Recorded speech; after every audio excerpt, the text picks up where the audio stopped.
Hey everybody, Christine McAlister, the founder of Life with Passion, coming to you today with two quick questions to check in with you on focus. We're talking this month in my community about focus. And so today I wanted to ask you two quick questions to help you get focused and to help you move forward.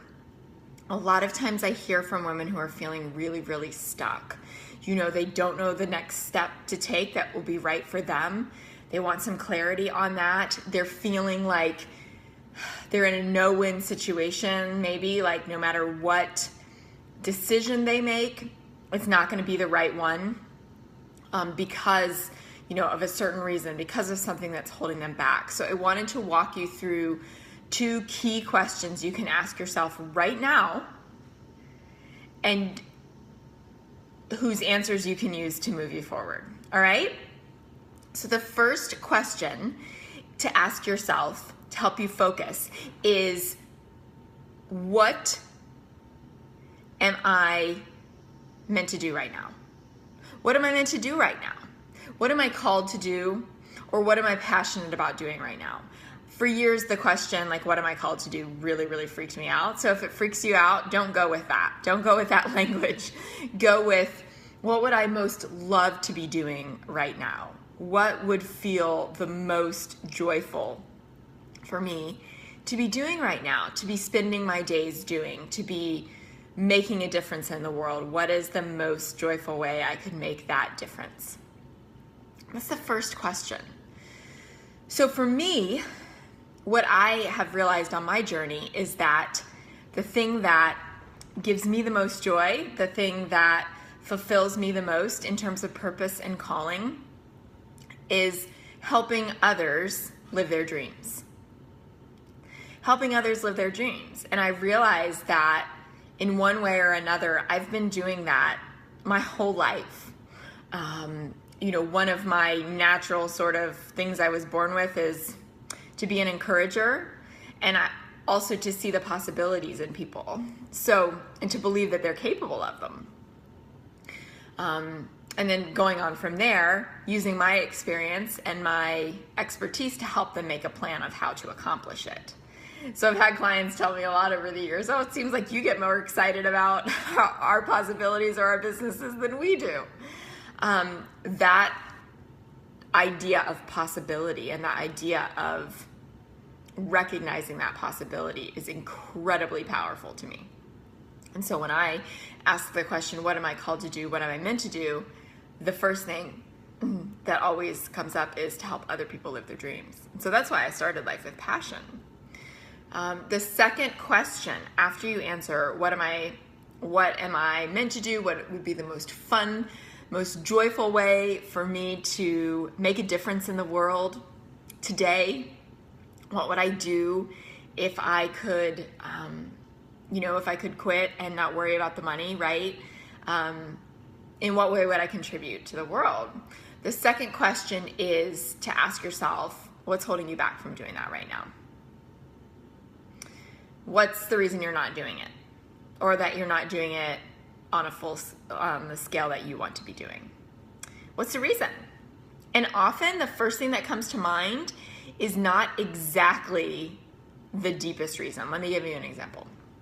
So when I was stuck in my 9-to-5 job that I hated, and that had me praying that I would go off the road or get in an accident or something, I would get laid off, something would take me out of it, I would ask all the time, how can I get out of this job? How can I get out of this job?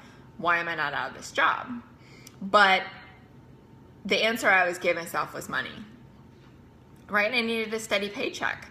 Now, if you ask another question, okay, well, what is money actually representing here? It's representing, I don't know how to go out and make it. I don't know how to go out and replace my income, right? I was lacking the ability to get over the fear. So I was saying it was money because money sounds more practical and that's what we're taught and whatever. But the truth was that I was just freaked out that I wouldn't be able to make it that I wouldn't be able to replace my income, that I wouldn't be able to pay my bills, that I would lose my house, that I would lose my horses, that I would be disgraced, that, people would judge me, all of those things. That's what it was. It was really fear. So if the first thing that comes to mind for you is money, ask yourself, is it actually a question of like fear of not having enough? Because once you know what you're dealing with, then you can approach it. But as long as you keep telling yourself it's something external, it's something I don't know yet, it's something I don't have any control over, that keeps you stuck. So it's really important to ask this question, what is keeping me from living the life that I desire to live? And then asking another question, well, what does that actually represent? And getting to the deeper issue so that you can address it. Because once you get to the deeper issue and it's something you can address and it's something you can change and you can control, then you can make steps to do just that. Then you can make steps to do just that, to change it, to control it, to move in a different direction once you realize you have a choice. Because as one of my favorite quotes says,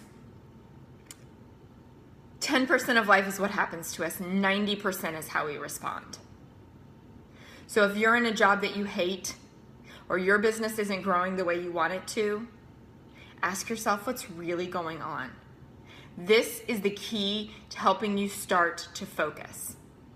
This is the key to getting you down to the nitty-gritty of where to start with that plan that you can implement and take out there and change everything about your life if you desire it. So the first question, what is it that you would love to be doing? What is it that you feel most alive when you're doing? What is it that you want to do to contribute to the world? And number 2, what's holding you back from that vision, from that picture, from those actions right now? And if it's something that feels completely outside yourself, I want you to ask the question again, what does that represent? If it's money, then what does money represent? It represents the fear of not having enough. It represents not knowing how to make it doing what you love. It represents, so maybe it's confusion, maybe it's uncertainty, maybe it's fear, maybe it's worry. What does it represent? Let's get down to the emotion of what it represents, because then we can address that directly. All right? I'm going to keep this short and sweet today so that you can answer in the comments. Give me your comments below once you've watched this. I can't wait to hear what you think, and be honest here. You know this is a safe space. You know it's a supportive space to get your questions answered and to figure out your next right step. You know that's my thing, my superpower. So I'm Christine McAlister, the founder of Life with Passion, here to help you focus by answering these 2 questions. I'm looking forward to hearing what you think. Have a great day.